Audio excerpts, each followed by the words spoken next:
কাজের প্রয়োজনে আমরা অনেকেই অনেকগুলো পেজ ক্রিয়েট করে থাকি, কিন্তু একটা সময় আসে এই সবগুলো পেজ আমাদের দরকার হয় না, তখন অপ্রয়োজনীয় পেজগুলো ডিলিট করতে হয়। চলুন দেখে আসি কিভাবে পার্মানেন্টলি একটি পেজ ডিলিট করবেন। প্রথমে ফেসবুক অ্যাপটি ওপেন করুন।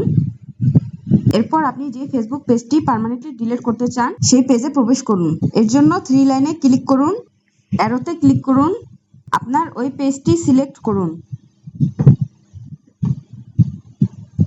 আবার 3 লাইনে ক্লিক করুন, সেটিংস অ্যান্ড প্রাইভেসিতে ক্লিক করুন, সেটিংসে ক্লিক করুন, স্ক্রল করে নিচে নামুন,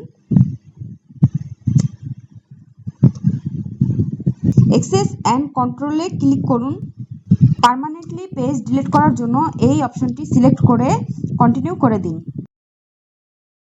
এরপর এখান থেকে যে কোনো একটি সমস্যা সিলেক্ট করুন। আমি এই নিচেরটা সিলেক্ট করছি।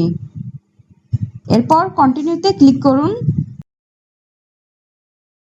এরপর আপনার ইনফরমেশন প্রয়োজন হলে ডাউনলোড দিয়ে কন্টিনিউতে ক্লিক করুন, তাহলে আপনার পেজটি পার্মানেন্টলি ডিলিট হয়ে যাবে। সবসময় এরকম প্রয়োজনীয় ভিডিও পেতে আমাদের চ্যানেলটি সাবস্ক্রাইব করে রাখুন।